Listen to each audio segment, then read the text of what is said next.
Que Yamandú Orsi postulara a Carolina Cose como candidata a la vicepresidencia de la República no fue sorpresa para nadie. Que Álvaro Delgado postulara a Valeria Ripoll como candidata para el mismo cargo fue sorpresa para todos. A ver, lo de Carolina no fue ninguna sorpresa, primero porque había un acuerdo previo en el Frente Amplio de que quien llegara al segundo lugar en la interna aceptaría dicha candidatura a la vicepresidencia. Por otra parte, considerando la trayectoria de Carolina Cose y la cantidad de votos que le secundan, que la respaldan, era la candidata natural e indiscutible por parte del Frente Amplio. Pero además, tampoco fue sorpresa que ganara Yamandú Orsi la interna. ¿Por qué? Porque siempre supimos y dijimos que si en la interna participaban 250.000 personas, ganaba Carolina.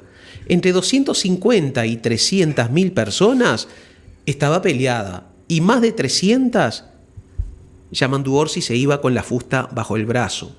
Y eso fue lo que sucedió. Votaron más de 400.000 personas y el triunfo de Yamandú Orsi fue inapelable. La sorpresa se dio en el Partido Nacional cuando Álvaro Delgado proclamó a la rubia y combativa panelista de Esta Boca es Mía.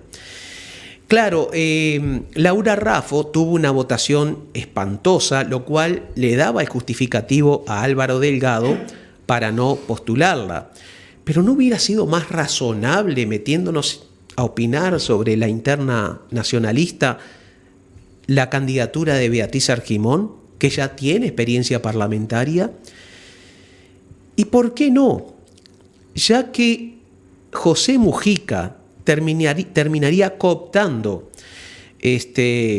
a Blanca Rodríguez, ¿no hubiera sido un golazo de media cancha que en vez de proponer a una panelista de Esta Boca es Mía, Álvaro Delgado hubiera propuesto a la conductora, a Victoria Rodríguez, en el supuesto caso de que ella hubiera aceptado?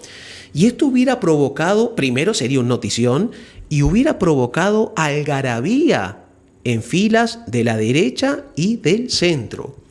Y ya que estamos en tren de especulación, a ver, hablamos de un centro, de ese centro poco y nada definido ideológicamente, con escasa o nula información de la realidad política y que vota en base a sentimientos y escasa capacidad de análisis. Pero cuidado, porque ese sector, y esto lo trataremos luego con nuestro invitado, es el que en definitiva termina volcando la balanza en las elecciones.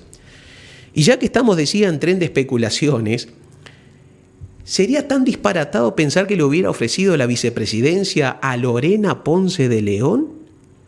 ¿Ustedes se imaginan el notición, aún separada del actual presidente y sin ánimo de meterme en sus vidas privadas?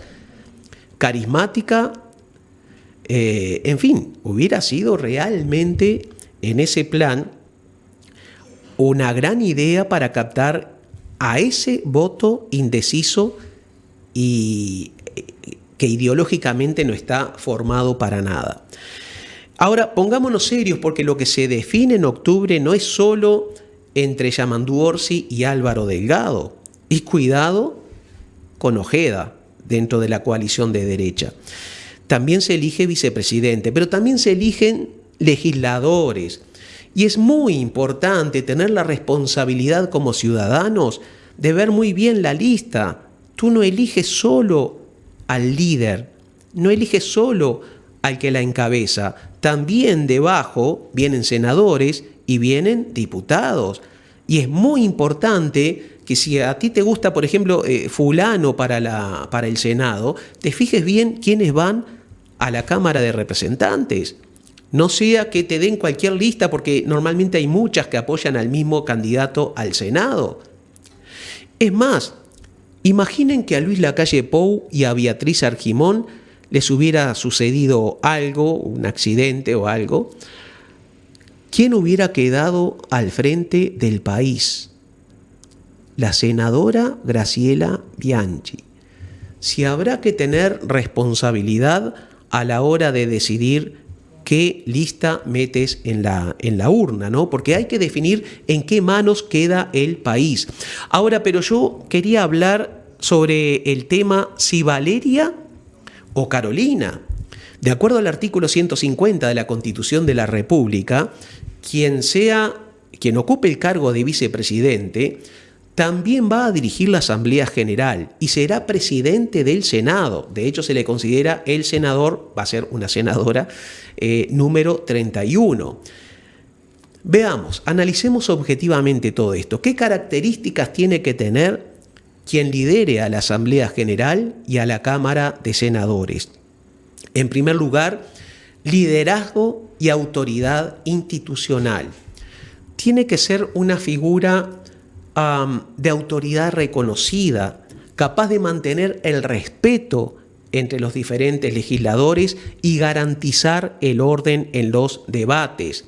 Tiene que tener un liderazgo firme y equilibrado.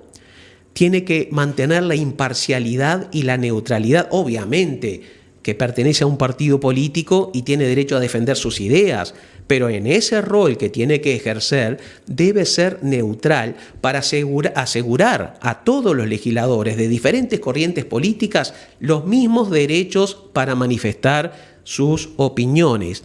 Y tiene que ser capaz de tener la diplomacia suficiente para evitar los acaloramientos en el debate y facilitar la construcción de consensos entre esas diferentes corrientes políticas. Por lo tanto, tiene que tener habilidades de negociación y de mediación para poder resolver conflictos de manera pacífica. Tiene que saber manejar situaciones tensas, manteniendo el diálogo abierto, y hay algo muy importante, ser capaz de evitar los bloqueos legislativos. Y esto cómo se logra teniendo una personalidad que no tienda a la descalificación, sino más bien al diálogo, al intercambio de opiniones de manera respetuosa.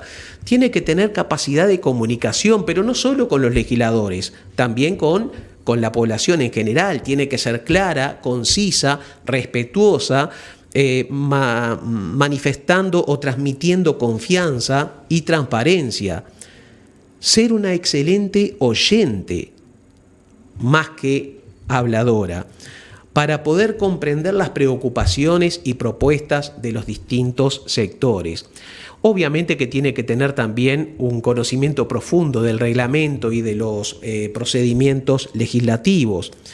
Y es importante que tenga experiencia política y administrativa, ya sea en el ámbito legislativo, como ejecutivo o en otras áreas de la administración pública. En resumen, fuerte sentido de liderazgo, capacidad de mediación, diplomacia, control emocional. Tú no puedes controlar a los demás si no te autocontrolas. En el caso de Carolina Acose, vaya que sí tiene experiencia, fue ministra de Industria, Energía y Minería, estuvo al frente de Antel, ocupó brevemente una banca en el Senado, fue intendente de Montevideo, su liderazgo se caracterizó, más que nada estuvo basado en la eficiencia de quienes le rodeaban. Ese conocimiento técnico de Carolina y tecnológico va a ser fundamental, porque el próximo presidente va a estar inmerso, y el país va a estar inmerso, en medio de una revolución sin precedentes y solo comparable con la revolución industrial. Y hablamos de la inteligencia artificial. Es preciso tener allí, al lado del presidente, a alguien que comprenda esta revolución. Valeria Ripoll tiene una trayectoria importante liderando a los trabajadores o funcionarios municipales. Tiene experiencia sindical. Ahora, nosotros hemos visto que en varios espacios públicos, sobre todo en el programa Esta Boca es Mía, ella tuvo varios momentos de efusividad, donde levantaba la voz, donde demostraba cierta falta de control. Y no son las características adecuadas, obviamente, para dirigir la Asamblea General o la Cámara de Diputados.